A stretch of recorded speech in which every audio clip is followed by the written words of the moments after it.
Good evening, everybody, and welcome to StatCheck episode 170, which is a really big number, by the way. I just want to preface this with that's a big number.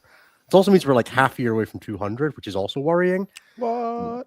We will We've hit been doing this 200 for this year, 4 right? years in this. I We've know. been doing It was our 4 4-year years anniversary of Fight Club a couple days ago, right? So yeah.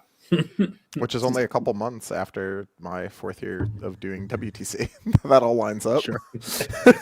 Turns out everything good happened to Anthony about 4 years ago, and since then, Right on track. Hi, Menace. This is Detachmental Asylum. This is the February the 3rd, and we are here to talk about Warhammer.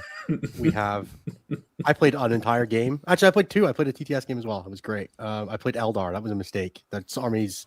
It went from being like railing cocaine to being like taking downers. It's sad. I was not having fun. Eldar's not good right now. That's okay. I didn't enjoy it. The first time I got to activate Lycus like 3 times. It was great. That was the only fun part. Everything else was just like, man, this is sad. Have you ever tried to kill Scour Cult Terminators with Swooping Hawks? I'll tell you what, not pleasant. I haven't had to play against Scarab Occult Terminators in so long. Every game I'm playing against T-Sons, there are 10 of them now. It's just like we're just always fucking there.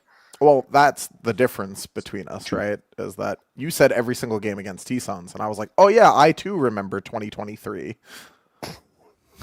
There were just none last year, right? None at WTC? No, I just did. That's not my bag, dude. That's someone else's problem. Entirely fair. Nathan, Anthony, thank you for joining us today. Nathan, how you been, my friend? I've been doing great. We are like on a brief hiatus from D&D, so I had my weekend open. And so I watched the Royal Rumble with my wife, which was fun. Nice. So we watched a return to the WWE apparently just being like, what if we just put Roman Reigns as the person who wins the Royal Rumble?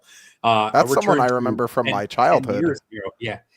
Okay. He's won twice, and I think the last time he won was in like 2008. That's a long time ago. But yeah. Other than that, I'm still assembling Chaos Space Marines for fun and profit. Not really a lot of profit. Mostly. Well, maybe we're going to talk about some chaos-based stuff later today. But I assembled the Night Lords kits, which was fun. They're quite cool. They're quite neat little kits. I keep being disappointed at how many extra of anything there is in that kit, though. It's like I could use one more plasma pistol or one more. Where's my las cannon and stuff like that? Those moments happen a lot while assembling Legionnaires. Like, I guess this Gatling gun is going to be a las cannon, and I hope nobody complains about it. It is today. It is now. The Possessed kit is great. I don't know. I'm having a good time assembling those kits and getting them all ready for painting. So, and reading the Black Legion books in preparation for painting. To be reading some Red Corsairs books, I think. I'm hoping that the Red Corsairs pull those rules up. We're definitely going to talk about those. So there's a reason to. Yeah, might as well pull that up in the Warhammer and the Mutilator. We'll talk about that later, but I'm going to go get it just now while you guys talk about your weeks. Otherwise, I've spent the week working, and because I've been working on Python and R stuff, I applied a bunch of it to our data because nice. I don't have a bunch of genomics data to apply to quite yet. So I was like, I need to do this anyways. I'll practice it on the stat check data. Perfect. So I have head-to-head detachment data that we'll talk about a little bit. So yeah, things are pretty good. And that's why we're called Detachmental Asylum this week. Yay. Yep. We're going to stare at very tiny reps of data into other very tiny reps of data and see how it works out for us. And we're going to use it all as gospel truths for what we think should change in the game. Exactly. Anthony, how are you doing? I'm doing great, dude. I've been really getting to exercise my skill expression lately. I think, perhaps the most talented I have been at 40k in 10th edition so far. So you certainly look the best. The last time you were this good was when you were playing Leviathan Nids, I think. So, oof, it's close, yeah. Or Harleys or Release EC. That's about it. I haven't really played anything very powerful in 10th for a lot of it. I've kind of just been one time you did like 30 damage to Magus for mortal wounds with the pre-nerf Berserker Glaive. Yeah. And even that I got a whopping 50th or whatever at that LGT. So Yeah, it's fun. I'm so good at this game when you don't have to think about stuff ahead of time. You can kind of just be like, go forth, good luck, and then your opponent does a bunch of stuff, and you're like, oh, cool. You didn't kill anyone though, and they're like, yeah, I know, and you're like, oh, okay, now you're dead. So that's been really fun. I've gotten to do a lot of thinking about if I feel like playing tactical, and then deciding that sabotage just being 6 points 90% of the time is good enough reason to do it. What else did I get to do? I've caused at least 2 list spirals. So far so good in that front.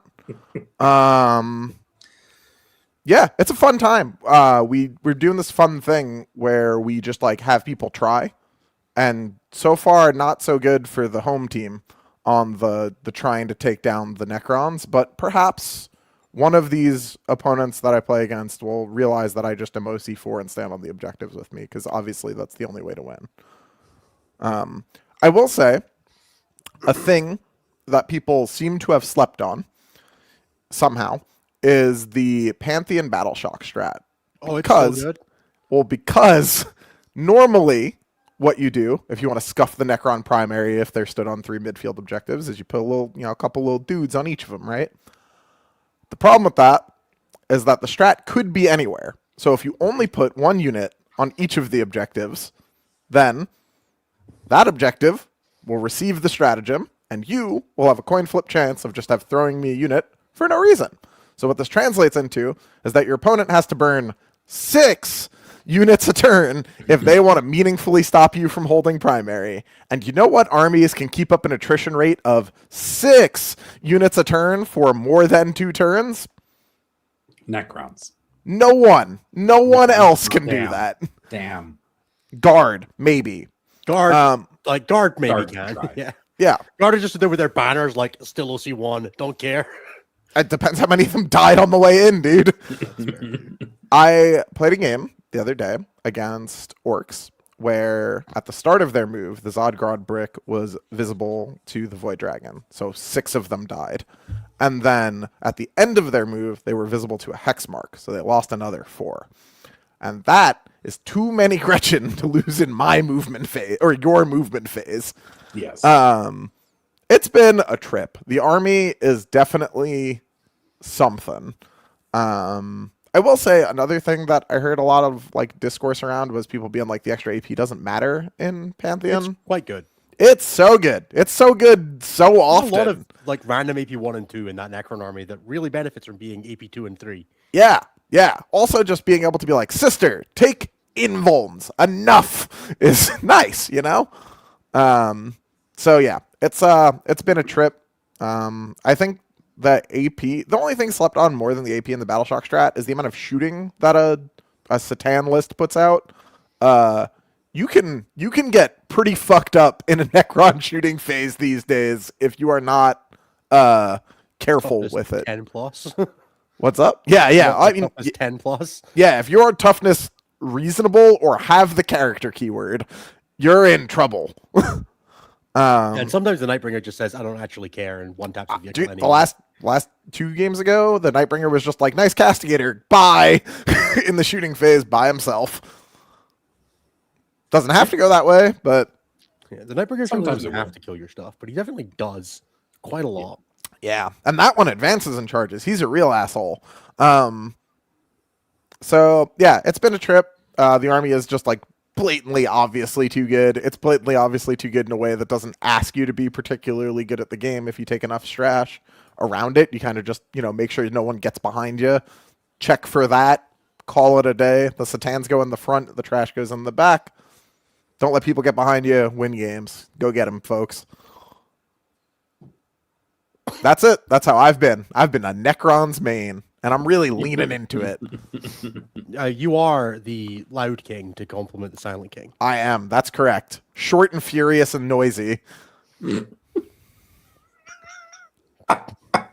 Innes, how was your weekend, bud? How's London, dude? London's all right. I've not really done a ton. It turns out that like being in a city and working from home is mostly the same as just working from home in the village I live in, because 5 days a week, I just kind of don't do anything because I'm at home. Like I have an easier access. Like it's closer to get to the supermarket from here than it is at home by like 2 minutes. Got That's it. the major difference. Today though, I did like randomly just go to Element Games and buy a bunch of stuff for Jeremy to take home with. So like Nice. there's upsides. My lunchtime walks are much more interesting. I get to hang out with different people. It's not necessarily more people, right? It's still like a 40-minute walk to Badman Cafe. So it's Sure. like, not that much different from going to like Saltire and playing a game with my friends there. But I got to see Gustavo on Wednesday, which was great, or Thursday, which was great. And you gave Played him a game enough with power to Bash beat against you, Guard. okay? Yeah, no, I did. I got a 10. I got a 10. No one else did at the turn at IGT. And they came second. So I'm taking that. Space Marine Scouts are the trick, by the way. Just have us go to Space Marine Scouts. You don't get Kazakin rushed. Jonathan really should have tried that in game 6. Yeah. And then other than that, yeah, like I'm getting a new tattoo on Thursday. I'm meeting Nas for dinner and a game on Saturday. I'm meeting Tom Loman on Sunday. Next Saturday, I'm doing an RTT up in St. Albans, like an hour away. So, like making the most of it. I've done like a bunch of museums. I did the Tate Modern on Saturday, which is really cool. I did the MoCo with my sister. I'm going to do the British Museum on Monday, or not Monday, on Saturday before I see Nas. So, just making the most of the opportunity, but like not doing a ton differently. Just it's kind of, I have a GSC2 tattoo. I don't need another one. You could. I don't want another one.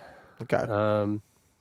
One is enough. No, I'm getting a Blood Moon tattoo from Magic the Gathering, which is going to be good fun. I'm looking forward to getting that because fun is zero sum, and I would like to have all of it.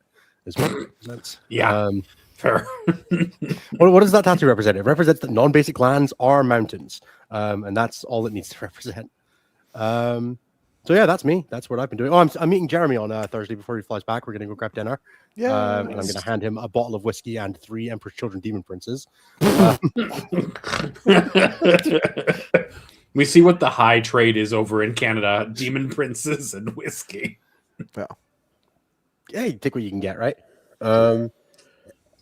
Because I've not been running, I dropped my like calorie intake a bunch because I was like, well, I'm not going running. I'm going to drop. So I'm eating like when I was running, I was my maintenance is like 3,500 calories because I'm a big dude. I'm eating like 2,400 right now. I am angry all the time.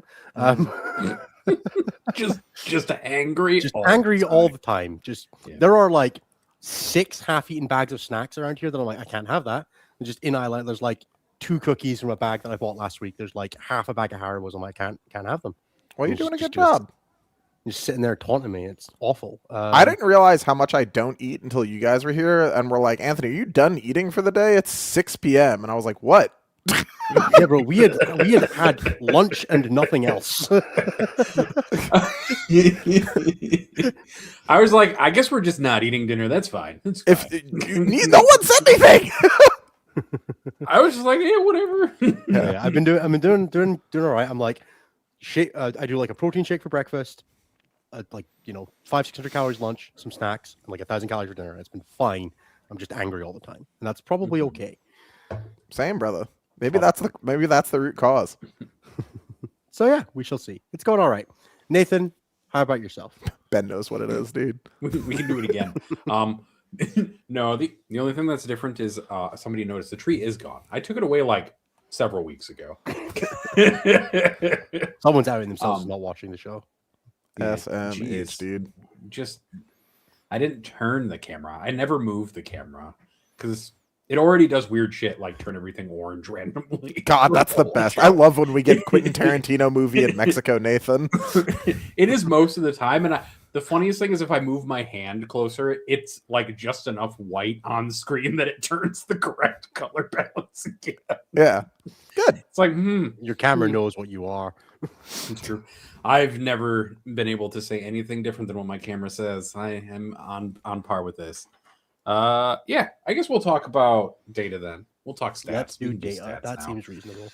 Oh, all right, we're going to talk about data in 3 steps today. The first step we will talk about this last weekend. The second step is I'm going to talk about 3 weeks of data.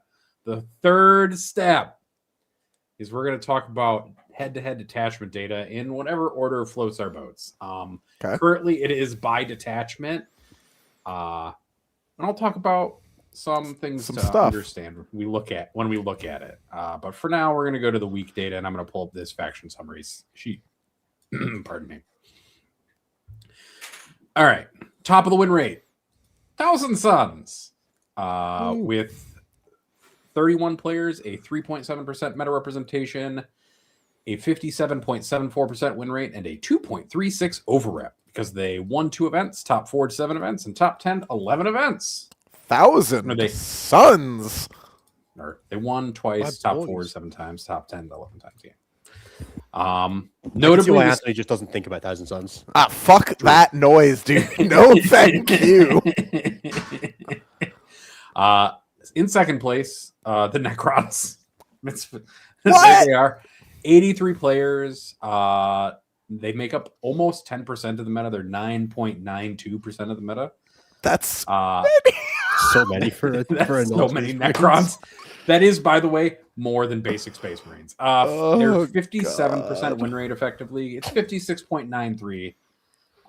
They won 4 events. They top 4'd 12 times, top 10 28 times, and have a 1.51 over-rep only because they're getting to the point of meta representation where they're just culling each other is all that's happening. there's There's that They is make so up- meta game and 15% of top fours. Yeah, they make up 15% of top 4s.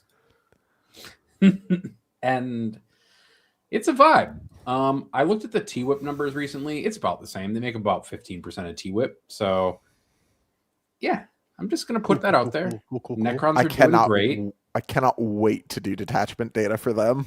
It's gonna Yeah. be great. We're going to do detachment data in Did the the same 57% two of people that steps. could lost them consider standing on the objectives with 4 OC? Those fools, idiots. One of those GT wins is Francois, who Yeah, it is. who decided to take Awakened just to troll John Winter Russell. That's good. Which worked because he played him in the final. So And he did, and he won. It's a bad idea until it works. And then I do actually have the data for what does best in the Cron Mirror. We'll talk we about will that in a talk minute, about I it promise. later. We have to Astra Militarmar in third place this last weekend. They had 47 players, which is 5.62% of the meta. They had a 54.68 win rate. They won 4 events, they top 4 8 times, top 10 to 13 times for a 1.78 over rep. Guard, good. Good guard, good. Grizzled. Guard having a good win rate is like, hit the alarms. No, we've made terrible mistakes. Go back. In fourth place, Chaos Demons. 26 players, 3.11% of the meta. They had a 54% win rate, and they didn't win anything. They got 1 top 4, 8 top 10s, and had a 0.4 over rep. Chaos Demons are As good. demons. They're just... Yeah. And then in fifth is Tyranids. I don't know how they got here, but they're here. They had a single event win, 2 top 4s, 4 top 10s. They made up 3.35% of the meta. They had a 52.84 win rate, and they have an over-up of 0.75. So they're actually fine. They're kind of in that 0.75 to 1.25 over-up balance window that kind of exists. And then Space Marines are right under them, and I just want to talk about them for a second. Why? Space Marines should not be allowed to be this high. That's good, dude.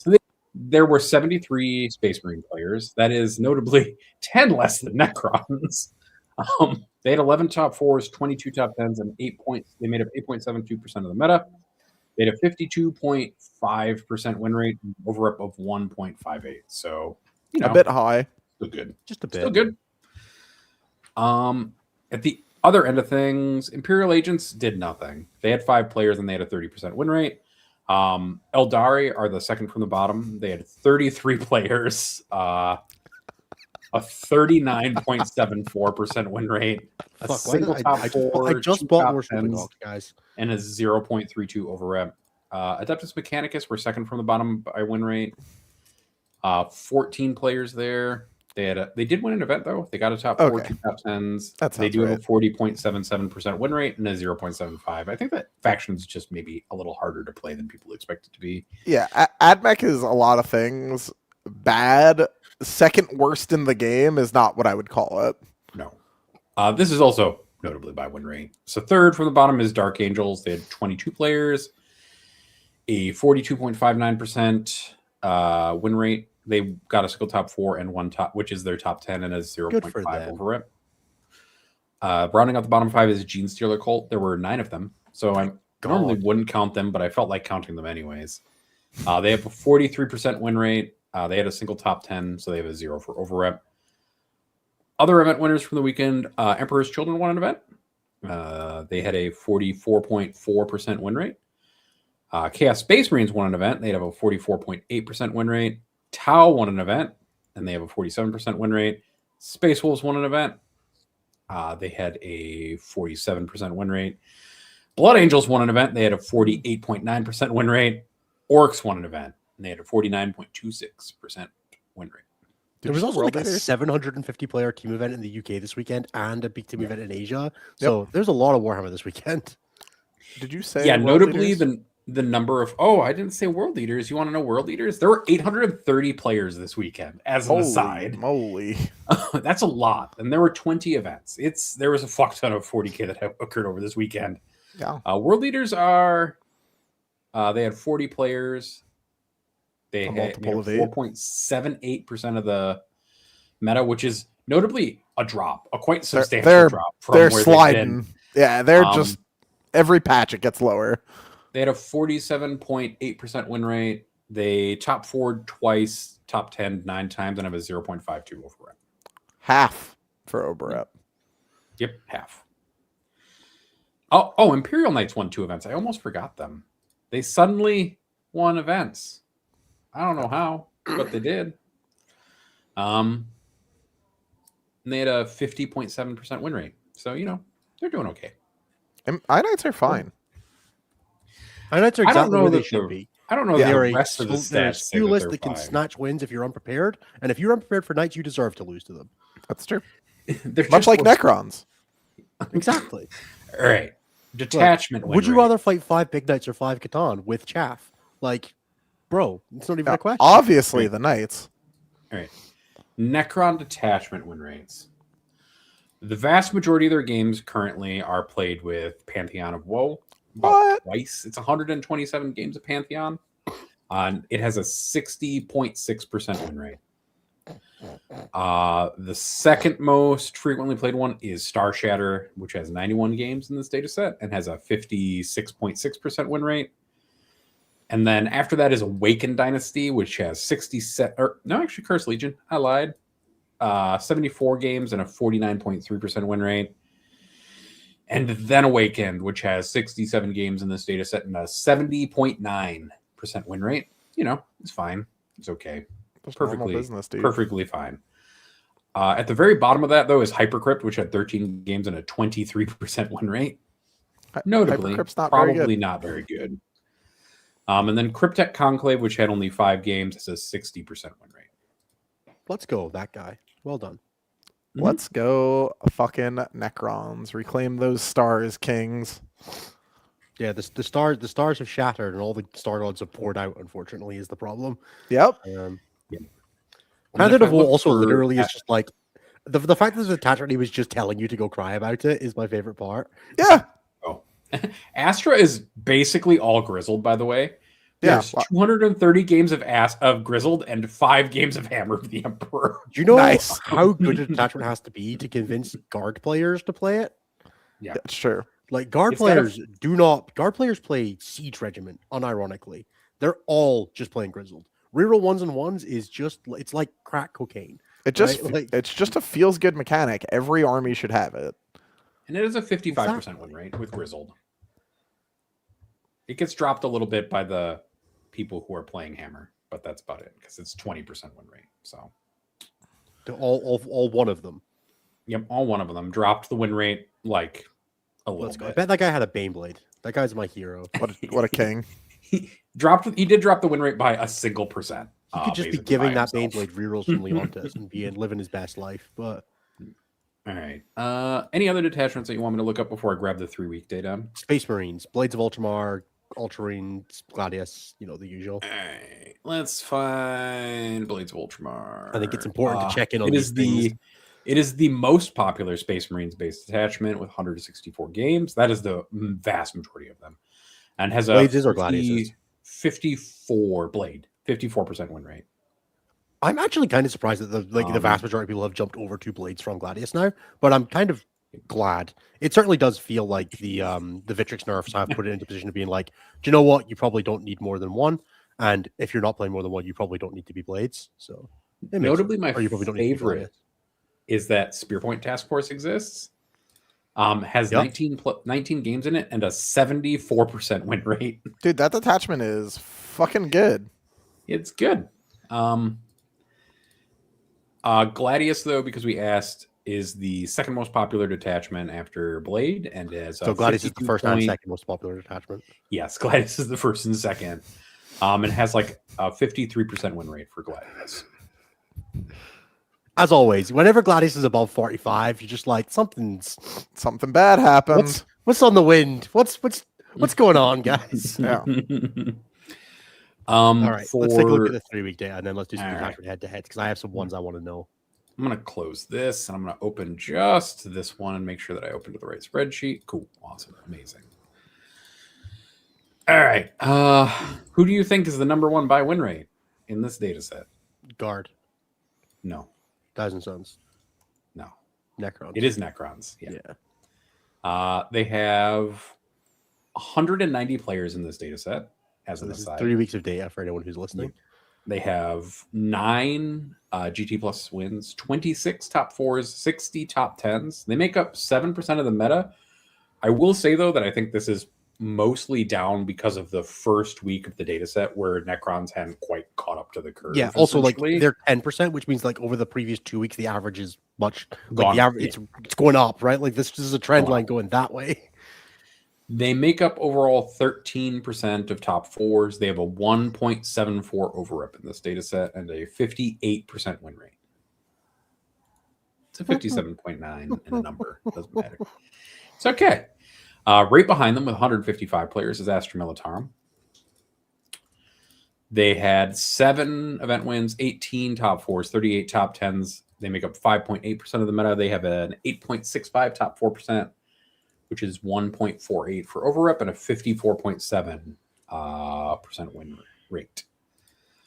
In third is Thousand Sons with 83 players, 2 event wins, 11 top 4s, 23 top 10s, making up 3.13% of the meta. They have a 1.69 overrep, nice, and a 54.2% win rate. And then at the other end of it, Chaos Space Marines are the worst faction by win rate across those 3 weeks. They have a single event win, 5 top 4, 17 top 10s, and a 44.2% win rate. God damn it, it is. In second from the bottom is Imperial Knights. They have a 45.39% win rate, but they do have 2 event wins, 6 top 4s, and 15 top 10s. So they have a 0.98 overrep. Third from the bottom is Black Templars, 55 players in this, 1 top 4, 11 top 10s. They make up 0.48% of the meta. Or that's no, fine. 2% of the meta, 0.48% of top 4s for 0.23 and a 45.45 win rate. And then Emperor's Children have 100 players, 2 event wins, 5 top 4s, 15 top 10s, and a 46.45. And then Orcs round out the bottom 5, 91 players, 2 event wins, 7 top 4s, 16 top 10s, and a 46.86 alongside a 0.98 overrep.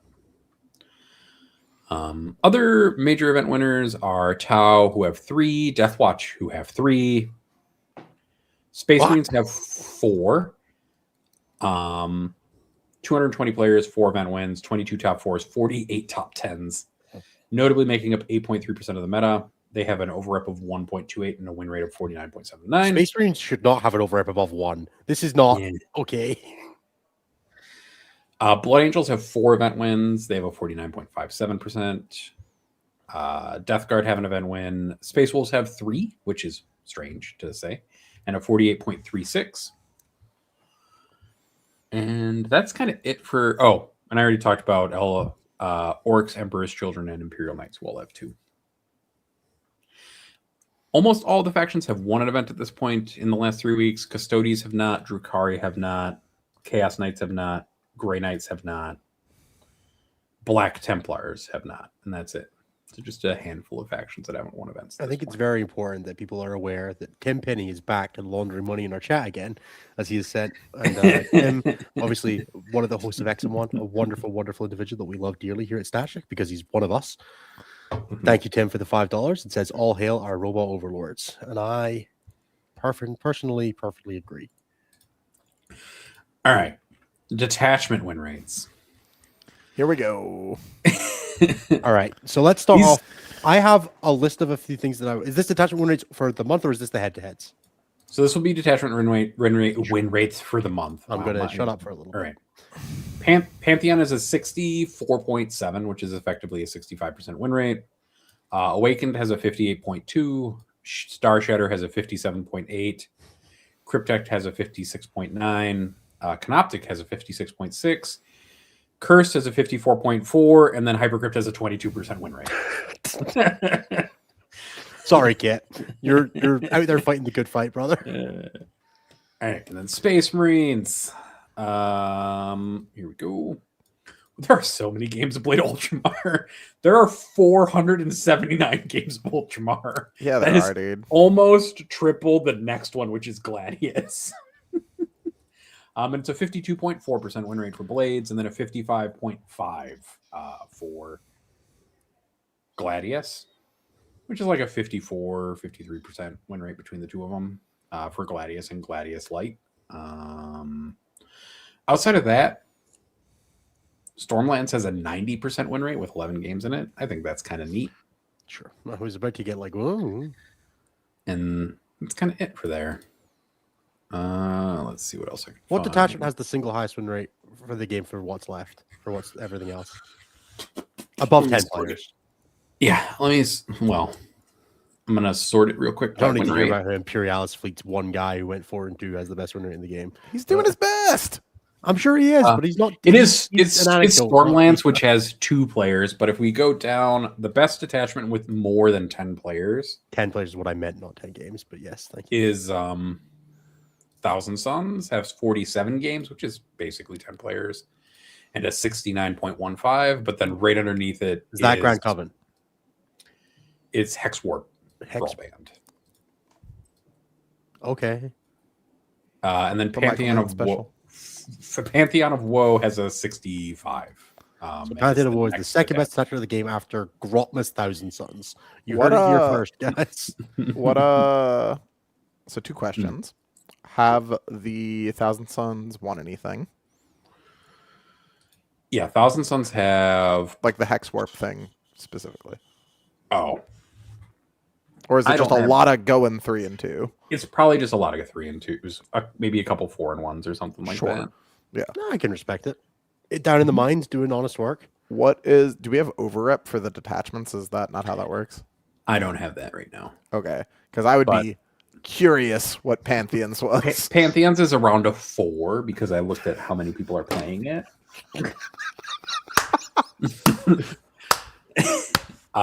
It's the overrep for the winning detachments, like Awakening Pantheon, is like a 4. But Anthony, imagine if you cared about singles.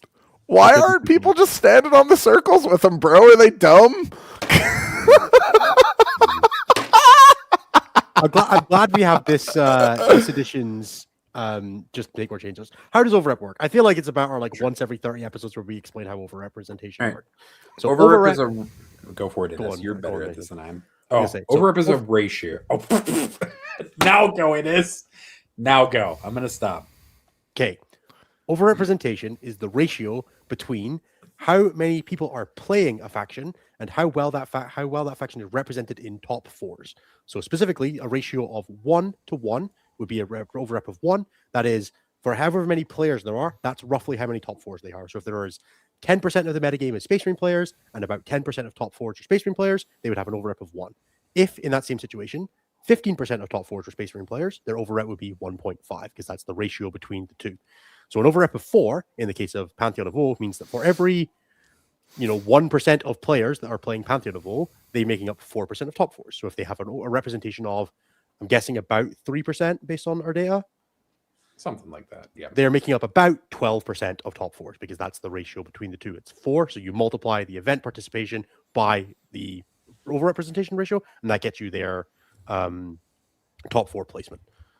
And that's how overrep works. And we like it as a stat because it keeps an eye on how well something is doing, not just as a function of the sheer quantity, right? Space Marines typically have a really high event top 4 rate, right? You tend to see a lot of Space Marines in top 4s, but there's usually around, across all of the factions, about 15% of the player base plays Space Marines on any given week.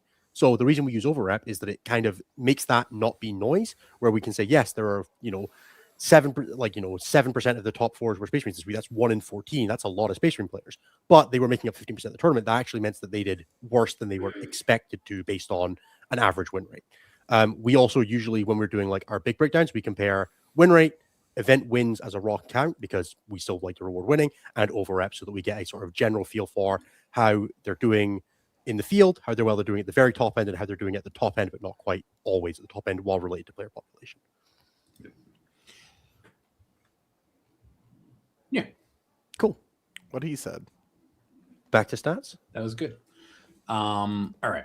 30 episodes, 29 or 31 episodes. We'll do another overrep explanation. I think that's once every 6 months feels about right. Yeah, 200. Episode 200 is when we'll do another overrep. No, 199 or 201. We're not doing it in episode 200. 200 is like a party episode or something. We're gonna do something fun. I think for episode 200 we should swap overrep for T-Whip. Just full sale. Just I think for fuck it episode all up. 200 we should get everyone on the network on for like a 10-minute segment. Oh. Like 10 minutes with everybody. You know what we should do? We should get fucking Falcon on. If you can get him out of his old world coma, I can go find him. we will do something special. All for right. 200, but we got like so long to think about that. All right. Yeah. We will now do the head-to-head data. So I want to make 2 caveats before we do this. 1, some of these numbers are very small. There are a lot of detachments in Warhammer 40K. They don't all play each other very often, even in a large event. 175-ish, I think. I watched the Art of War tier earlier today. That means, including the mirrors, because that's in here, there's like so many tabs to this data. So this has mirrors because of how it's calculated. Sure. I mean, a detachment thing versus detachment doesn't matter, right? Because this has 6,075 rows. There's a lot of rows to this data. If you take out the first row, there's 6,074 data rows. I have a couple of ones that I'd like to start us off with to get a feel for the kind of information we're working with here. Cool. So let's start off with the one that I think is going to be one that I want to know from my heart. What is the Gladius Task Force versus Blades of Ultramar win rate when they play each other? I have to go find it. There's so much stuff That's in here. That's basically a mirror, but I know. That's why I'm curious if it skews one way. Gladius has played 12 games in this data set into Blades of Ultramar and has a 25% win rate into it. So 3 and 9. Again, a caveat here, right? We're not working with a huge subset of data. That is 3 and 9. but Certainly, Gladius is getting beat up in those games. Gladius is getting smashed. Yes. Okay. Let's have a look at another one. Let's do a classic question. Aspect host versus war host. So much typing I have to do now because this thing's so big. I know. That's why I'm giving you Get quick with that typing, big man. Yes. All right. Aspect host. Fuck. This is a perfect sense. It's just like check all the things that I'm like, I want validation on, right? Like aspect host better than war host. Yeah, I right? just Like, have to find war host, which is the challenge here. My follow-up to this may be more challenging. It's going to be very funny if they've never played each other. That's also which entirely is possible. In the current data set, I wouldn't even be that surprised. If they have not. Perfect. That's exactly what I wanted to hear. Can So, I have one? We don't have data for everything. That's the representative thing I was looking for Yes. there. All right, Anthony, go for it. Does anything have a positive win rate into Pantheon? All right, Alpha Pantheon. Anything is a strong. There's 6,075 rows to this data. Hallowed Martyrs does. Okay. Wrath of the Rock does. A little more Awakened weird. Dynasty does. Monka does. Okay, these Grand. all make sense. Grand Okay. Coven does. Yep. So That's far, right. so Warpbane- good.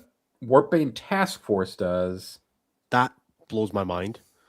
What? Warpbane Task Force doesn't have a winner, positive winner to anything except Catan. Again, these are apparently. small numbers, though. Yeah. That one guy popped off. Gladius. So Gladius has a positive win rate. Scintillating does. Star Shatter does. And I'm going to ignore the singlets because that gets kind of weird. That's Sure.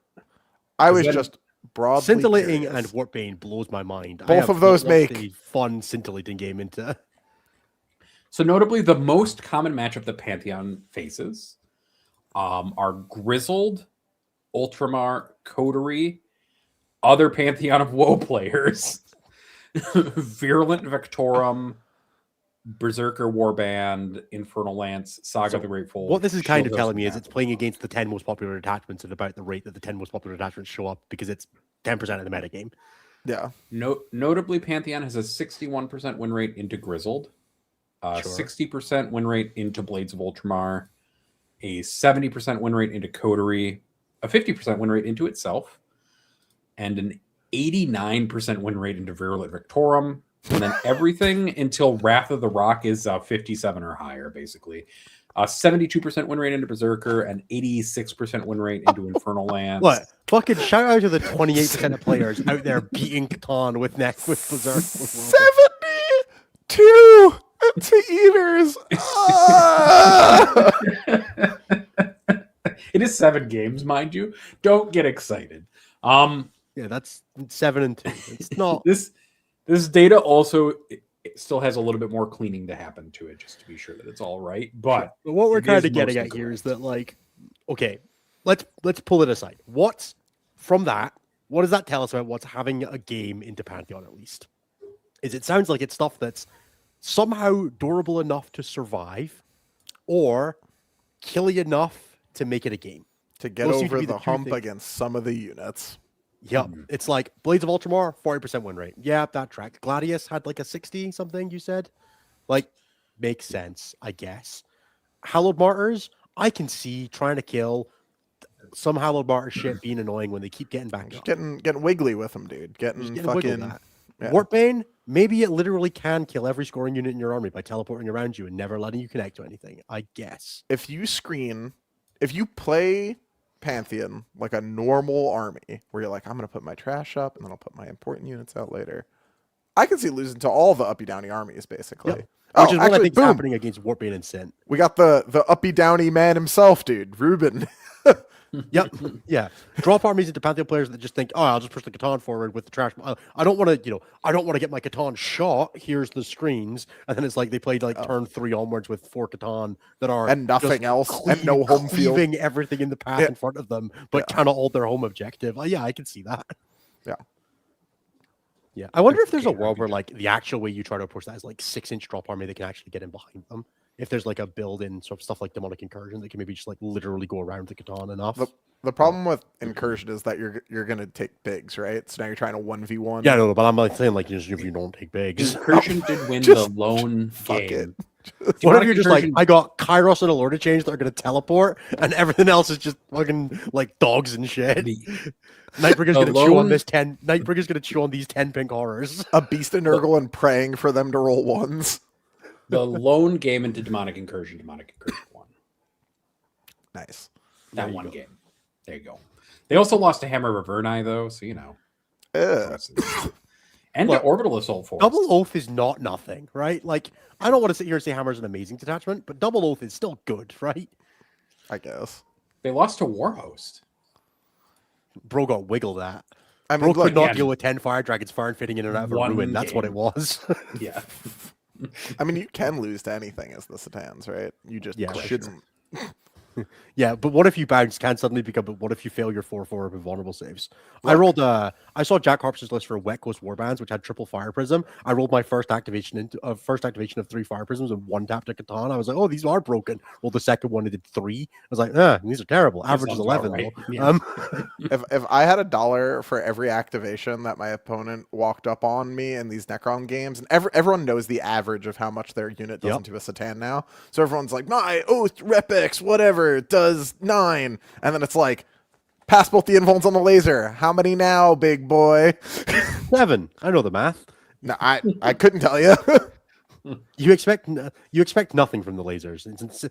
The lasers rule is you can't CP reroll anything else. That's what I'm gonna roll all the other shots first so that you can't CP reroll anything else. That's all it's there for. Yeah. Honestly, if the lasers don't go through, I'm not fucking dying, and I don't care. You can keep the CP reroll on the rest of them. Fair enough. What Okay. next? What are some other interesting?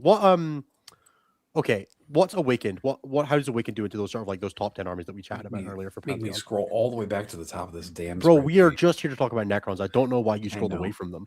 Like, It's in alphabetical order. why is it not Pantheon's at the subsorted? bottom? Why is it not subsorted? First of all, why is this not subsorted by faction then by detachment? Because I your didn't fault. want to do it that way. That's your fault, not mine. Leave me alone. I wrote this for myself. No, I'm kidding. No, I you wrote this for because the show. I wrote this because Innes was like, Yeah, I asked about it last one week. and you didn't one have the data. episode, and I was like, all right, Yeah, exactly.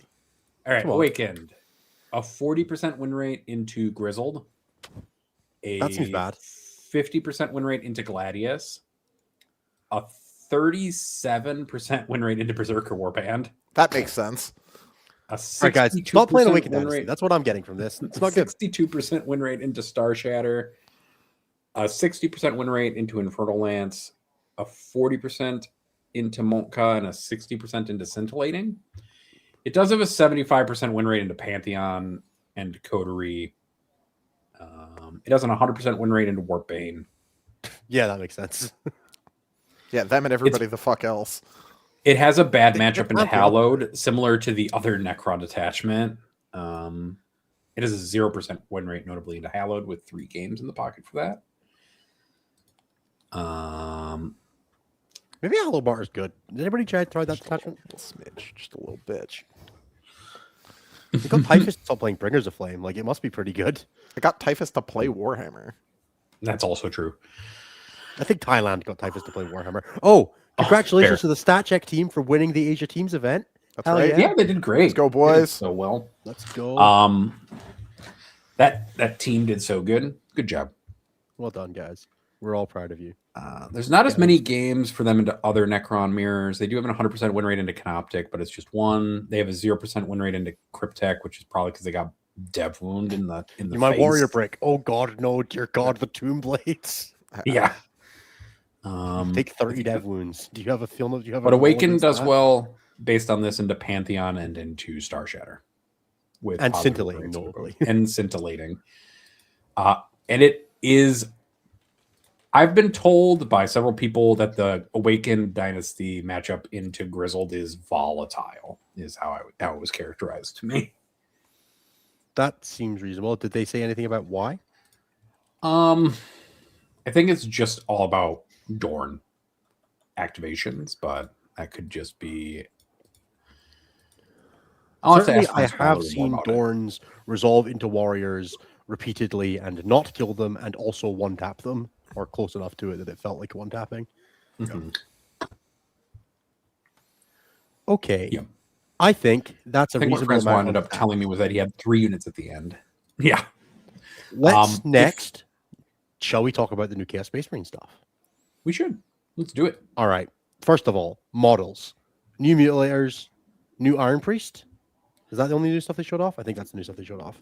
New Iron Priest? Or the new Iron Warriors guy. The Oh. yeah, that guy looks sick. I That hope guy's he dope. joins Fucking great. mutilators or obliterators. I hope that's what he does. I hope he makes them just like cranked as hell. Those Mutilator kits are now my new favorite Chaos kit. They're really nice. Yeah. Yeah, they are. I'm excited They look to have really good. access. The fact that it's a 3-man as well just like makes me excited for the Bile Res strat. That's every time I look at a new model, I'm like, ooh, Bile Res strat would be good on that. Ooh, Bile Res strat would be good on Pervert, that. dude. 3-man. Before we go they too far, I they do look just like wanna the acknowledge Ambots, us. but they look like Chaos Ambots, and I love the Ambot model. Dude, that's what my Chaos Spawn are. Exactly. There was one super chat that I just want to do before I close out the Yeah, shoot, spreadsheet. go for it. Let's do Care Quinn. Thank you for the $5 super chat. Custodes Talons have a 64.3% win rate. There you go. Sure. So it's about to be Pantheon of Woe. That's Got a it. lot, dude. Sick. It sure does lose to the other 3 best armies, but destroy everything that's not those. Oh, 3 am I going to look things, up right? that? Go for it. Look up. I'm willing to bet that its win rate into That's very Blades, quick. Pantheon, and Grizzled is terrible, and everything else it does just bodies, is what I would be expecting to see. It does real good into Berserker with a 60. That doesn't make It has a any 90% fucking win sense. rate into Gladius and a 60% win rate into Star Shatter. What's the win rate into Grizzled? Oh, did you unsort yourself? 1 second. It unsorted itself. You Sort piece yourself of out. stuff. Yeah, exactly. I will get that sorted real quick. Come on. That's what I've been working on recently. Because I'm a horrible meta chaser. All right, there we go. 60 into Berserker, 90 into Gladius, 60 into Star Shatter, 50 into Blades, 75 into Coterie, 100% into Halo Screed, 0% into Renegade Raiders, 33 into Rubrikai, 0% into Wrath of the Rock, 50 into Auxiliary Cursed, a 25% win rate, notably into Grizzled. What's the win rate into Scintillating Legion? Trying to find scintillating. It's 25% win rate into Guard. Ben, I don't think the stats back up your feeling there. I don't think they've played scintillating. They definitely have, because... Oh, no, I guess that was just outside of the data range. Because this isn't the Necron data. The win rate into Scintillating is dog water. That 5-foot field of pain is awful. Yeah, I don't have it in the data set. That's fair. Yeah, I think the event that it was at was 4 weeks ago now, so that would be why. Yeah, this is All also right. only this week and the last 2 weeks of data. Shall we talk about the Masters of the Maelstrom and Huron Blackheart's rules then? Yeah, let's do Hot it. dog, dude. Hot So- damn. So Huron is movement 6, toughness 5, which is kind of fun. 3 up, 4 up, 5 wounds, leadership 6, 1 OC. He's got a just terribly named weapon, the Tyrant's Claw Heavy Flamer. Why couldn't it just be called the Tyrant's Claw? It's ignores cover, pistol, torrent, which is kind of fun. D6 plus 2 shots. it's 6 1. It's the Spectacle Killer 9000, dude. Charge my The unit, fact bitch. that it's a pistol is hilarious. Yeah. I love it. Fuck your witches. And then in combat, he has the Tyrant's Claw and Exalted Power Weapon. So he's 6 attacks onto his 8-3-3. He does not have the grenade keyword. He's undivided. He has Deep Strike and a 5-up Feel No Pain. His Dark Pacts. And then he has a 6-inch aura of +1 OC to non-battle shocked or damned units, which is kind of gaming. That's how you out-OC those Catan, Anthony. That's right. And then he also has a once per battle round reactive move of D3 plus 3 when an enemy unit ends within 9 on a normal, advance, or fallback move, which is pretty gaming. He joins Chosen, Chaos Terminators, Legionnaires, Masters of the Maelstrom, and the new Raiders, whatever they do. You know what? He doesn't have Infiltrate, which is going to make him a little sad when he joins Raiders, I think, because they have Infiltrate. But maybe they give it to characters that attach them or something like that. We don't know yet. So he's pretty cool. Obviously, notable use case. One of the best things about Veterans of the Long War was reactive moving Chaos Lords back into Rhinos. And this guy just does that. You don't even have to spend a CP or play Veterans. I'm sure Liam is very excited. The fact that it's D3 plus 3 means that it is, you'll play as it being 4, and sometimes it'll matter that it's 6, but it will not. It's so just 4, good. It's right? so good. Yep. You jump walls guaranteed if you want to, right? What an absurd data sheet. Just top all the way through. Yep. 8-3-3 pistol heavy flamer, damage 3 axis and chaos space marines is like So genuinely good. kind So of good. beautiful. Yeah. He's got dark pact, so he's going to be lethal or sustained on command. He's got a He field no joins pain. all the good units. Yeah. The 5-up And Feel No Pain is react- really good because most CSM characters do not notably have. Yeah, he might not even Feel No die to the Pains. deceiver. He might not. He probably still will, but He probably might does. But he might not. The math is a little sketchier because he's got to feel no pain. Yeah. So the D3 plus 3 on the reactive move is great. The fact that it's once per battle round, like, they're also like not nothing that occasionally, because you're going to attach this guy to Chosen, right? Is that you're going to run up to somebody and they're going to react and move away from you, and you're going to have advanced, and you're going to get to follow them with your D3 plus 3 reactive move. To be fair, a lot of the time he'll attach to Legios, Sure, because the next thing we're going to talk about in a second sure. is horribly designed. Okay, but also, a lot of the detachments are going to play him and are going to have advanced charge, right? Like Renegade Raiders and Bile both have that. So The fact, But especially if you go second, and you will then have the reset on it into the next battle round to be able to do a follow reactive move back into the Rhino that followed you, is gaming. Yeah. No, your lone up lieutenant's not getting away. Also, by the way, I'm charging the next thing instead now is just insane, right? Just In Renegade Raiders, being able to like punch a thing, run away, then run away again in the next turn. Yeah, so much turns on because well, of, just like I jumped out of my transport, it charged you, full reroll hit wounded you. Couldn't renegades back into my transport because that's not legal. You got close to try to kill me. Pie. or I tagged somebody and you had the audacity to fall back from me. See Oh ya. no, did you want to get out of combat? Stupid. Bad. Anyway, gone. So Hero seems gas. He seems great. Then we have the Masters of the Maelstrom, who are, I think to use the word you just used, hideously designed. What a stupid unit. Just Look, a bad job. there are a lot of ways you can design a unit, and there are a lot of ways you can point units. And having seen these guys, the Wardens of Ultramar, I'm unconvinced they're good at it. For these kind of grab bag, they do. What's hilarious is that like if this unit is takeable at all, you won't even do what you do with the Wardens. You'll just attach You'll it. just attach them. This unit, like flat out, 5 chosen's 125 points, right? You would not blink at paying 125 for this unit. No. You'd probably like, I don't know where I would go up to, but like 160 feels like it'd be reasonable. You probably wouldn't take them at 160. I think you would consider them at 160. Like, it depends how expensive Huron is, but sure. But like, if the combined package of like the two of them is like 260-ish or less. Listen. Sure. Here's the thing: is that this unit would have a legitimate downside when attached to Legionnaires, if, for whatever fucking reason, they had the character keyword, but they don't, which means you can tank on these 3 and 4 wound idiots before your reroll wound granting Legionnaire heroes have to take damage. Let me read the data sheet to people so they know what we're working with, and we can at the appropriate times. So all of them are movement 6. 4 of them are toughness 4. 2 of them are toughness 3. That does not matter. 4 of them are 3 up save. 2 of them are 4 up save. And then for the same thing, the 4 are 4 wounds. The 2 are 3 wounds. Leadership 6. OC 1. Is there 6 of them? There are 5 of them. Okay, I was like 4 wounds, you're right, and the alien and the human are 3 wounds. I'm looking at my Wardens on the table right now next to me and like, it's 6. Yes. Okay.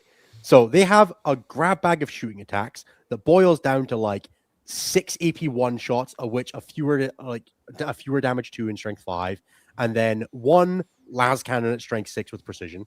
I forgot that was there. It's very funny. That guard guy, did you accidentally put that guy out? You shouldn't have. Goodbye, Cake Lady and the Dark Commune Squad. You got mind wrenched, bro. And then in combat, they have 2 profiles. They have 10 attacks on 3s at 421 between 2 guys, and then the other 3 guys have 11 attacks at 622, of which, and those ones hit on 2s. Hilariously, the like crocodile girl has 1 attack in combat, which is very funny to me. I don't.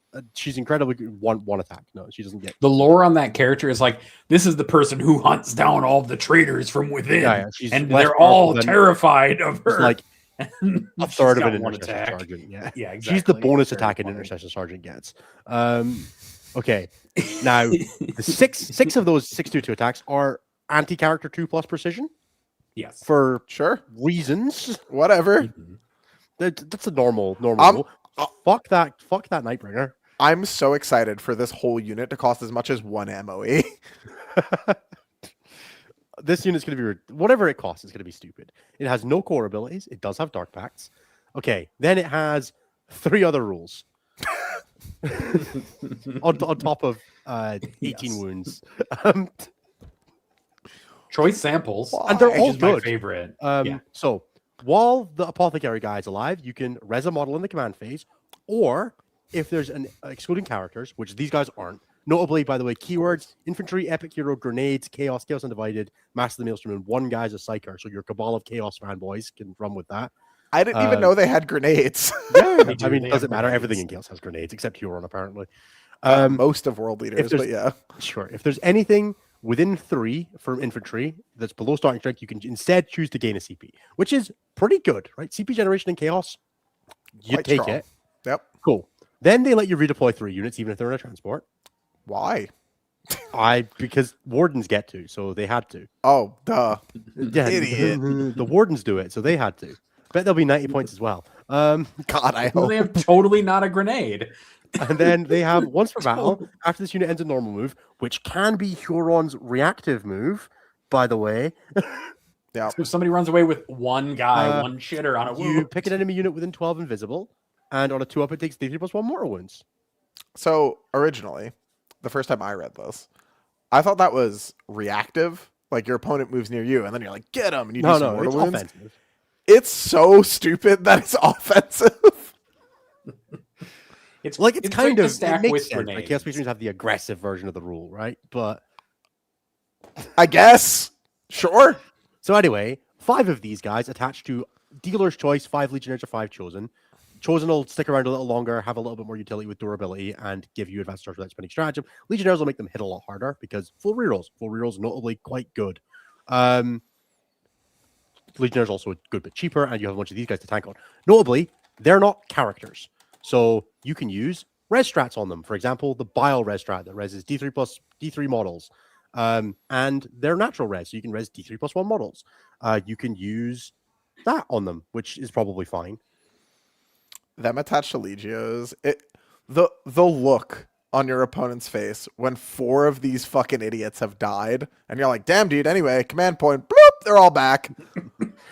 I believe the Bile strat models or No. I checked this no. already. Yeah, I wanted to just double check it just so that I can read it to people to just make sure.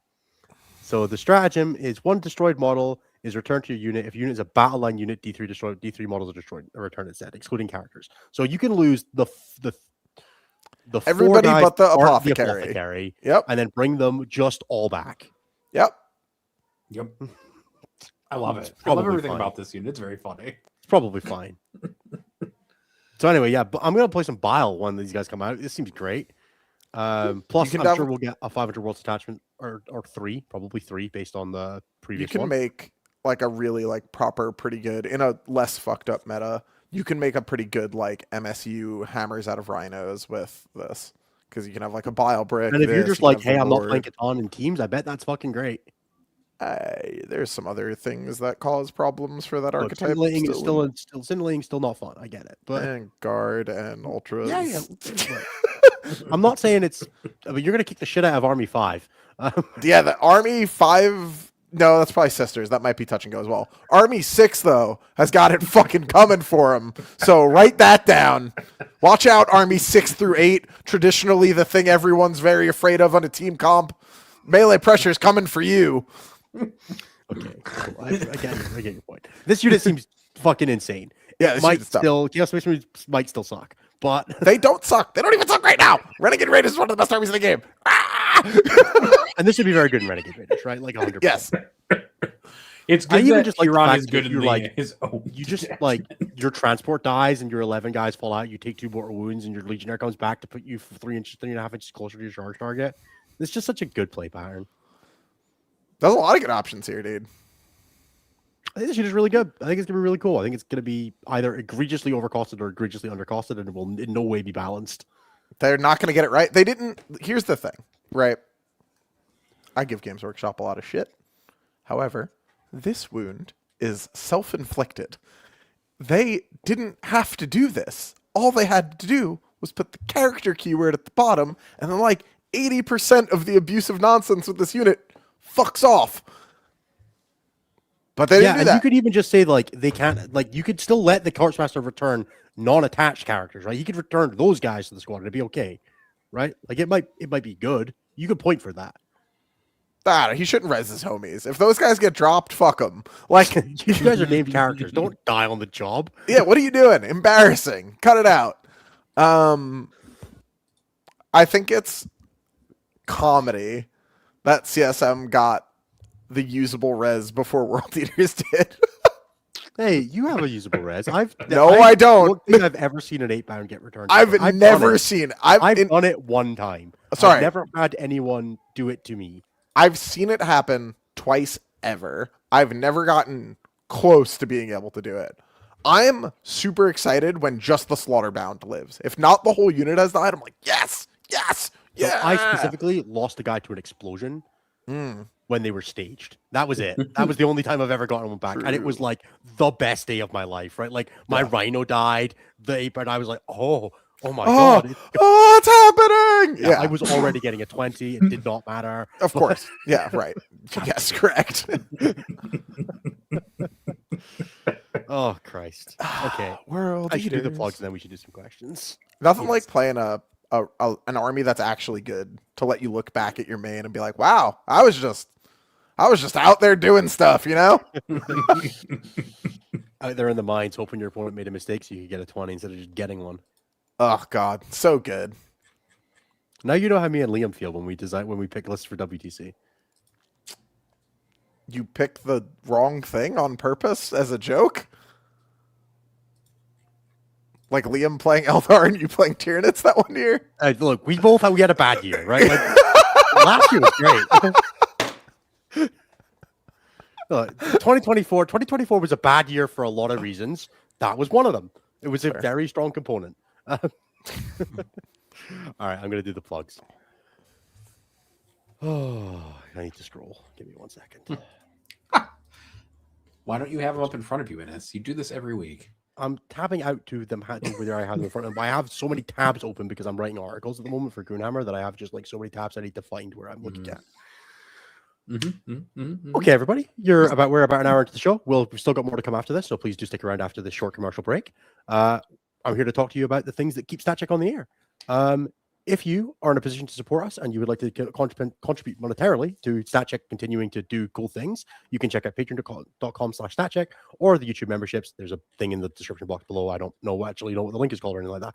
But you can check that out. $5 a month gets you access to bonus content, gets you access to our Discord, it gets you access to DMing Nathan cat pictures. I don't know. Do whatever you want. I guess you want our friends and talk about the list we're playing at tournaments. It's great. I just did some more bonus content this week. I did the meta preview for what I think you should be thinking about for February. The January one got a bunch of really good reviews, and the response to the February one's been great. So if you're struggling to think about an army or you want to know what you should be considering, check it out. We're doing bonus content every 2 weeks now through StatCheck. So if you want to see another extra bit of content from us, do check that out. If you're not in a position to do that, but you'd still like to help us out, please do remember to do all the social stuff. That's liking, commenting, subscribing, all the various things that everyone tells you to do. We wish we didn't have to shout it out, but it does actually help. We do read all your comments and do our best to respond to all of them. Even Nathan, when he says stupid things on Medicaid's orders. I actually don't know if it was you. I didn't watch it, but someone did. Not me. It was Seth. Well, that's fine. It's What'd it's Seth's fault. They said something about talking about World War II stuff. And just there was context in it. It didn't sound like it from the comment. When has a comment ever completely regarded exactly once? You can also check out all of the other wonderful StatCheck content. Mostly right now, that's going to be End of the Matrix, which is a monthly show, Medicaid's Orders, which is a 2-weekly show, Take All Comers, which is every 2 weeks, and Ourselves, which is every week on Tuesdays. You can find all of them at youtube.com/StatCheck. We are more than happy to continue to provide that. There's also tons of back content there. If you want to go and listen to just us talk, you just want that good old Nathan ASMR, it's all available at youtube.com/StatCheck. You can find links to all of our sponsors. That's Red Dragon, Wheel and Yutani, Saltar Games, and G15 Games in the description. If you're looking for widgets, terrain, board games, mats, anything, someone down there's got it for you. There's discount codes for all of them. Red Dragon is a patron discount code, so you will need to be on the Patreon YouTube membership to get that. But for everyone else, there's a discount code. If you're looking for stuff, someone down there's got it, and it's all really cool. We use it ourselves, and it makes all of our games easier. I love my J15 widgets. They're one of my favorite things I own in 40K, if I'm being honest. They are great. I think the only other thing I have to plug, no one did any other bonus content outside of StatCheck this week, I don't think. So, stat-check.com/coaching. I will get over that tongue twister one day. Or drop us an email at coaching@stat-check.com if you're looking to work on your game, you want to improve as a player, you're prepping for a tournament, desperately looking for something in your book that answers Necrons. I can't help you with that one. I'm really sorry. But you can play Necrons, and I'll talk to you about how to play Necrons better. Anything like that. We have a bunch of coaches available. check out the website and feel free to ask and answer. Otherwise, we're going to get on with the questions. As always, there are 3 good ways to get your questions to the show. One is to be a YouTuber Patreon member. We plugged that earlier. It's really easy. The second is to leave a super chat, like a couple of guys have already done on the show. And the third is to just ask a really good question on the show and that we want to answer if we have time. Yeah, I hope everyone enjoyed the prevarication at the end of last week's episode as well. It was a little different for us, but me and Nathan enjoyed it. So we'll keep working in some stuff like that. Nathan, do you want to take us away? All right, so we're going to start the Patreon Discord thread, and then I'll grab a few from the chat in just a minute. Sounds good. The first one is from Gustavo, which says, "Have you heard about our Lord and Savior Nork Dadog?" And I heard Nork killed like 7 Space Marines. Nork slams hams, dude. That guy comes to fuck and party and has left the partying behind. When I played against Nork, I failed straight up 5 out of 5 4-ups against him and just lost half a Crusader squad. Dude, every time I've seen that guy on the table, he's just like beating ass, just fucking walking through, knocking people dead. Wow, yeah, funny. Oh my god, he's got a hell of a data sheet, dude. That guy's scary. He does. Each time he fights on a 2 to 5, you do D3 mortals, and on a 6, it's D3 plus 3. Interesting, intriguing. What a model! I love it. Oh. All right. The next one is from Bearded Horus, which is, as a captain in teams 40K, how do you balance people playing what they like and being happy versus filling holes in comp? Always the first one. To win the tournament.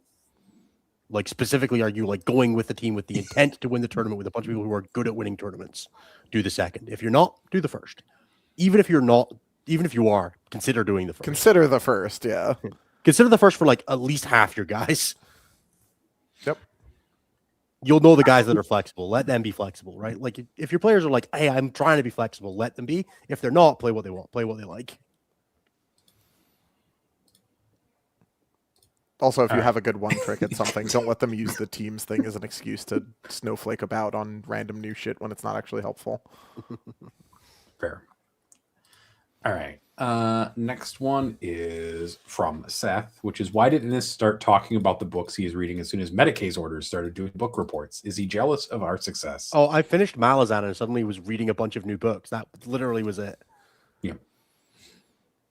We basically talk about books for a third of that podcast now. It's like nice. 1/3 books. It's quite neat. That's what it's there for. I read like 2 chapters of Strength of the Few, but I've been pretty busy this week.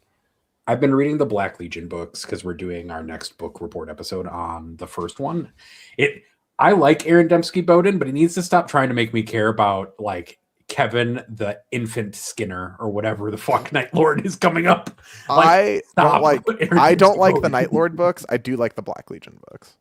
They're a little bit better, but they suffer from a little bit of the same thing. I do think he's a good writer, and I enjoy the books. I did move on to the second one already. Obviously, I enjoyed them.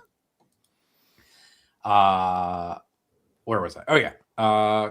Tessa Testarossa has the next question. You have 3 names, each with a backslash in front of them. I'm just going to use a random one. For me, in 2003, John Bush claimed Chicago as the heavy metal capital of the United States. Assuming it was true then, is it still the case now? I think you would struggle to put anywhere that isn't where Knocked Loose is from currently as the heavy metal capital of the United States. I think Chicago was historically the heavy metal capital of the United States, and I don't think it is anymore. There's still like a really good music scene in this city. Louisville, that's where Knocked Loose is from, or that area. Yeah. I think Cleveland is currently actually the heavy metal capital by like sheer number of bands.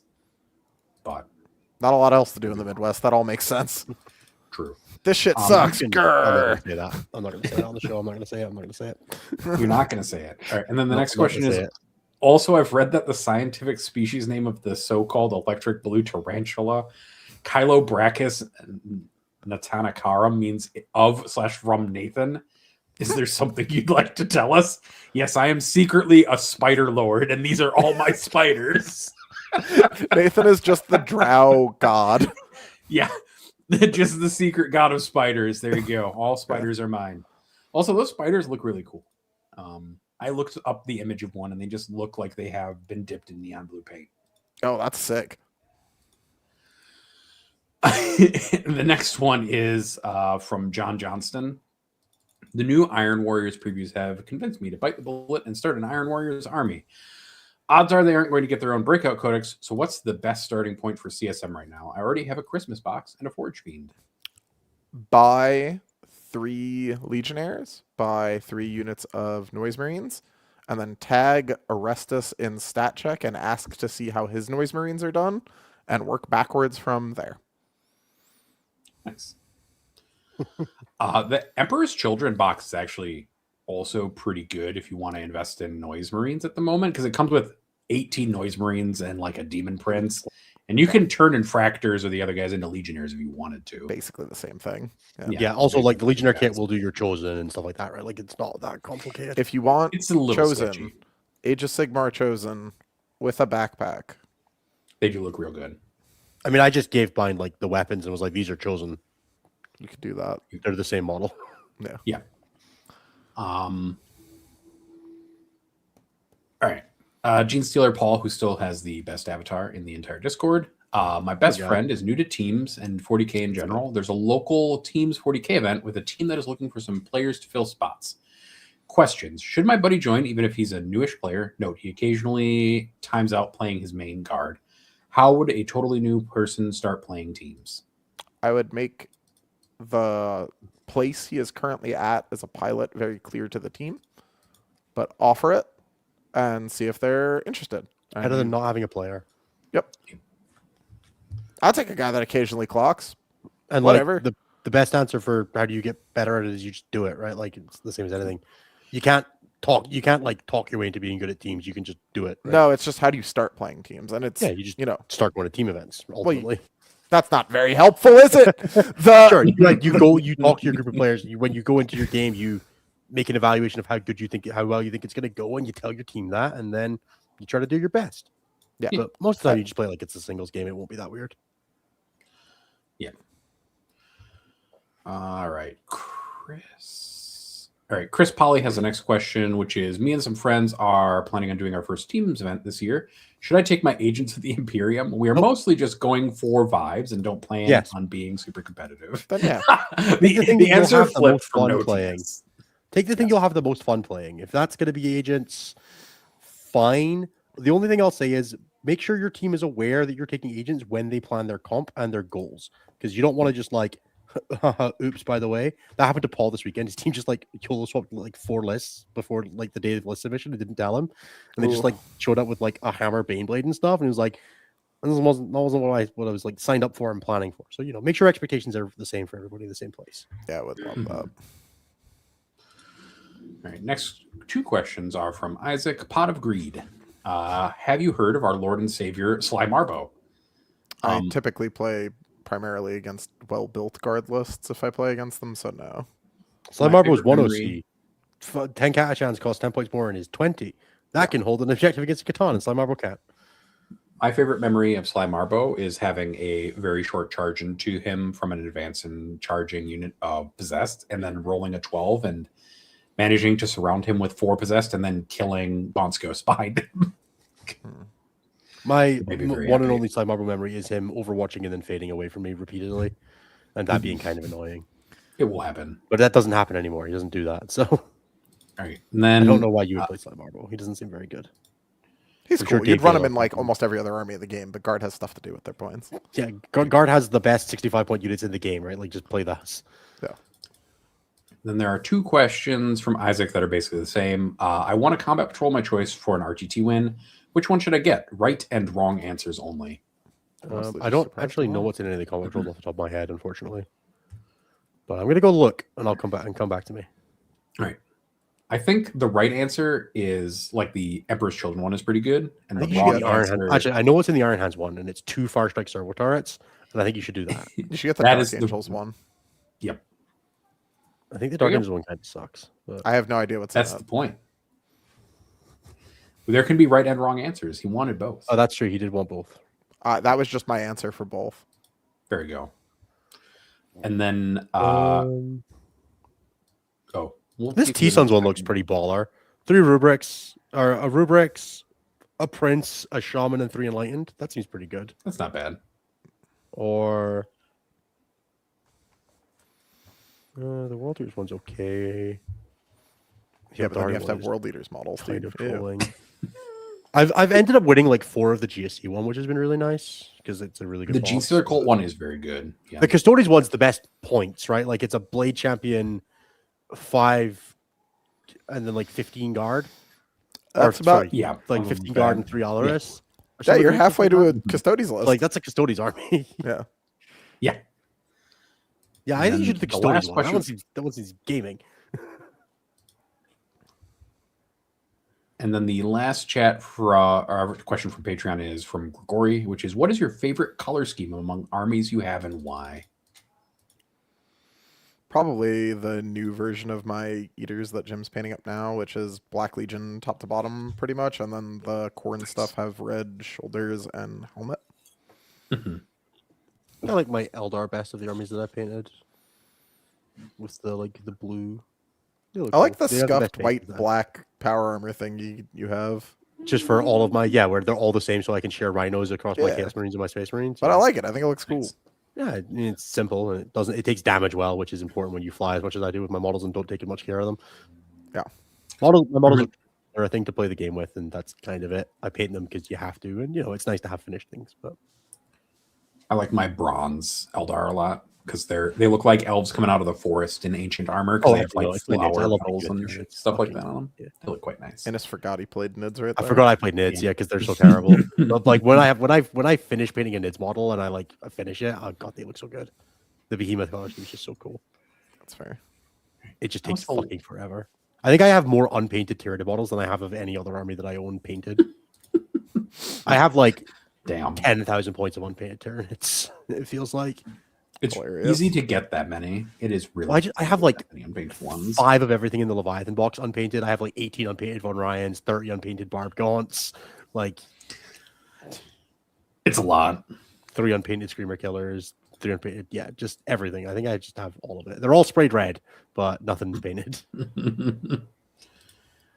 All right, and there's a super chat and then a couple things from chat that I thought I'd pull out. First one, thanks John Crawford for the $5 super chat. He's Nathan, what are your most/least favorite R packages? I work into microbial genomics and started having nom flashbacks when you mentioned R earlier. I started working in spatial transcriptomics and I really like Surat. It's quite nice. There are lots of bad R modules, just a ton of them. In fact, I'd argue that most of them are bad because it's basically just open software that people share between each other. Sick. There's- I hate that one too. Gavin O'Neill 9101 asks, Wardens of Ultramar or Gravis Captain or both? Wardens. Wardens by just like such a staggering, unreal margin. I love the Gravis Captain. I know Anthony hates him. I don't care. I love the guy. He's still not better than Wardens. Ben Jurek asks, Innis, is one of the tabs a baking tab for bread? Baking? No. I did promise I would leave some baked stuff here for Brian when he gets back, so I'll maybe do something. If I don't end up getting a TTS game tomorrow lunchtime, I might do some baking tomorrow. That's a good shout. I should do that. Nice. It's a chance to go. It's an excuse to go for a walk down to the shop, which is what I really need. Behemoth 9543 asks, how does Creations of Bile play compared to other CSM detachments? Been playing a lot of Raiders and might finally be trying it out when Horus dudes come out for obvious Huron's dudes come out for obvious reasons. We have a video for this. You should go watch it. Okay, but do you want to give an actual answer? Like a short one? Yeah. The real answer is that Bile is at its best not as a combined arms army, which is what CSM typically wants to do, and more as a melee pressure focused build. This can take primarily 2 forms, the first of which is the possessed focused pressure, which is somewhere in the neighborhood of 20 to 30 possessed, backed up by 15 to 20-ish chosen, depending on what you're doing. Both versions run the prime test subject Chaos Lord, who slams. That's a huge part of why you're there. The rest of it from there is just men in boxes chasing down the enemy. That can take the form of just being the Bile Brick of Bile and 10 Chosen, alongside the Lord with his Chosen and a Nemesis Claw unit in just 2 Rhinos, or you can go up to the illustrious 4 Rhino build with, 20 Legionnaires across those. That build is actually really good, or it was really good before the game became a dumpster fire. Now less interesting, but in general quite strong. That's kind of the space that you're going to be in with that. Don't play Bile right now. The meta's Yeah, awful. yeah. Don't play Bile now. You're just going to be mad unless you're not playing in like a tournament thing, or you have like some homies that you play like Yeah, if you're vaguely just like reasonable playing shit. games, Bile's great. Bile's so much fun. Yeah, Everything's Bile's a lot of fun. fast. You get to roll for your buffs random, which like makes every game feel different, which is actually kind of No. valuable for that kind of army, right? Because a lot of games can feel very samey. Yeah, and they're not in Bile. You're very much reacting to what happens. Don't bait yourself into taking Warp Talons. They're not good in that detachment. Just do other stuff. Just have more things. Warp Talons will set you up for failure in Bile because they hoover up a lot of your CP, and you really need all your command points in Bile. I'm feeling very targeted right now. They're only good if Eldar is the best army in the game and you're trying to win WCW. There we go. Otherwise, they're a complete waste of your time. So yeah, Bile's a really interesting detachment. It's really cool. I think it's one of the most flavorful ones as well. The real win strat totally could have been 1 CP and wouldn't have hurt anyone. But the things to keep in mind is that you are better than most armies everywhere, but in focused places, armies will often have an advantage, right? Yeah, a lot of your It doesn't have the best combat control either, right? Like it's a 4-up fight on death. That it has no dark pacty. It has really good combat control because of list construction. So Bile always runs Cypher. It should always run a Nemesis Claw unit. Yeah. Those two combined with the 4-up fight on death and the other layering of how many units you have, how much faster you can be. Has really good offensive combat control, but poor defensive combat control. If you get activated into first, it can often suffer. But if you are activating, you can shut down armor attempts and interrupts and shit like that quite well. Yeah, that's what all the rhinos are for. Yeah, for sure. But if you fuck them up, it can go wrong pretty quickly. Yeah, I mean, you're not rocking like fight first and good interrupt. It's a no guns melee army, right? So it's not good if you fuck up the dance, but playing it will help you get better at that. The main thing to keep in mind is that, like, again, a lot of these armies these days, particularly now, are very good in very focused areas of the board. Bile can fight you across the entire table and lose almost nothing unless you're like very specifically going into a target you would normally want real wounds for, which you can only do obviously in one place.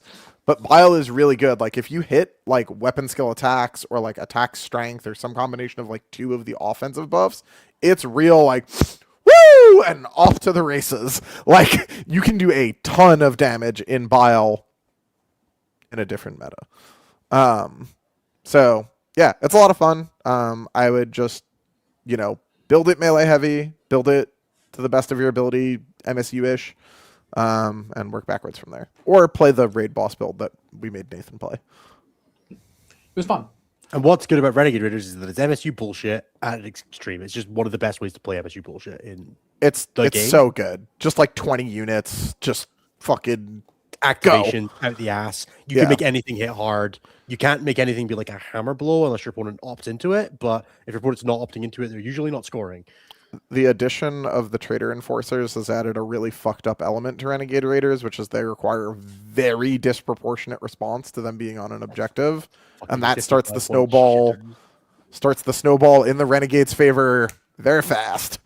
So all right. Then Marius has a good question, which is how do you run wardens?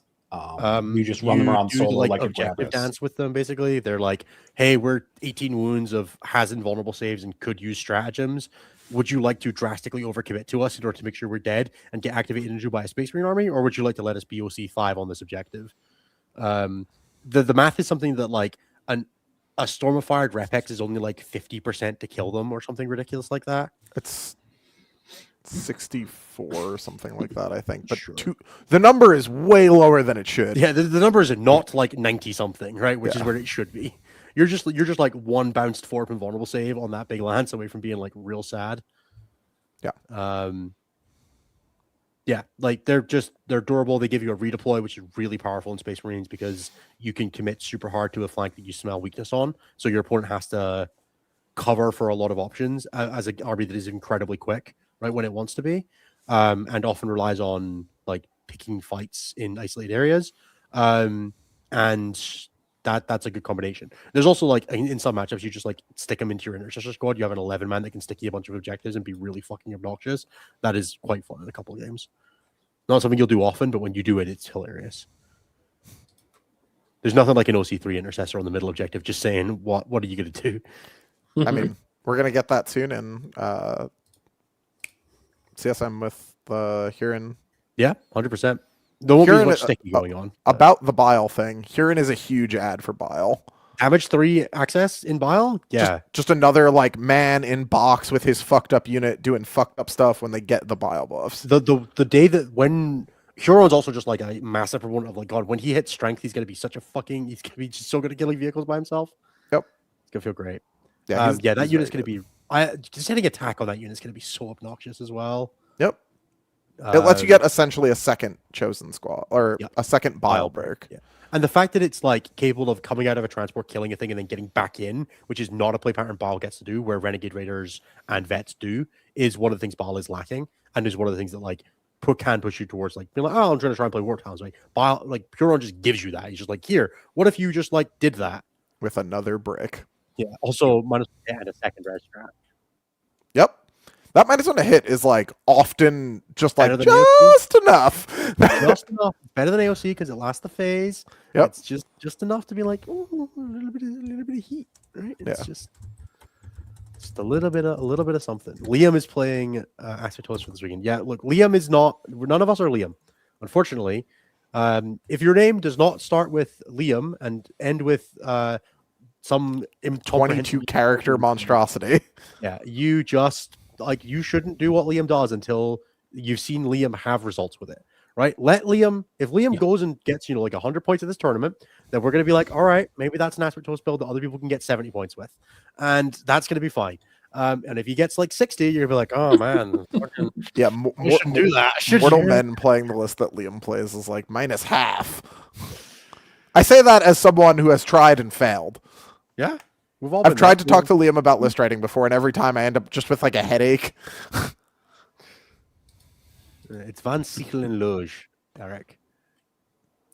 That's crazy. You have no way to verify that. Yeah, that could have been false. I don't know if you just summoned a demon. Like, I have no idea what that was.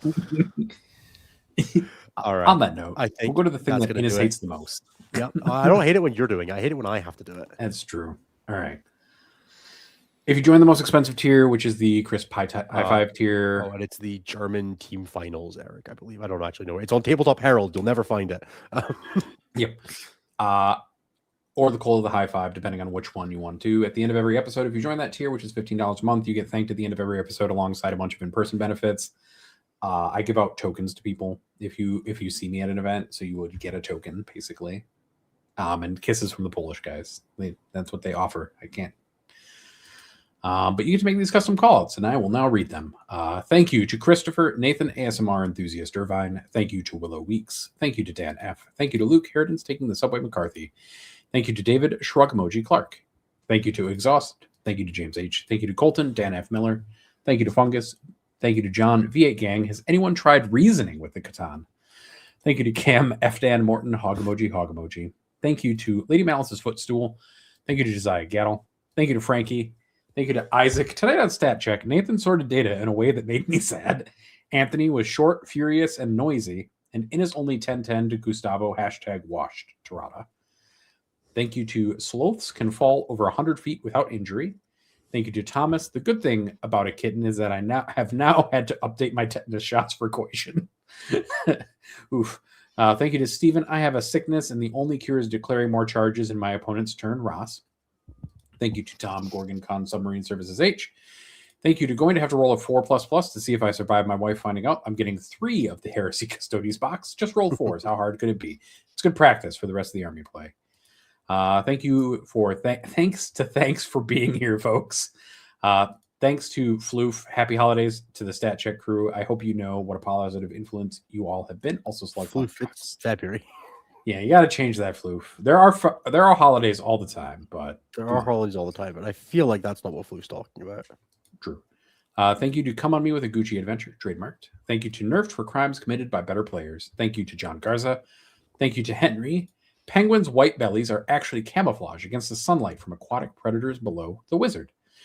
Thank you to Penny the Penguin. We very sad if Stat Check ends. Please do not make Penny the Penguin sad. This is your penguin fact.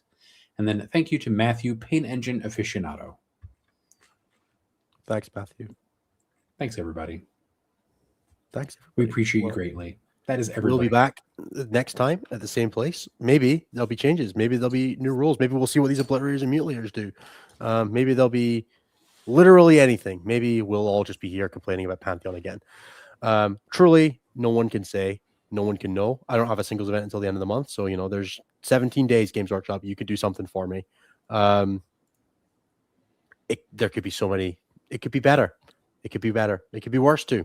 But, a great saying I was once told, there is nothing so bad, it cannot get worse. True. Fair. Reasonable. On that note, bye-bye.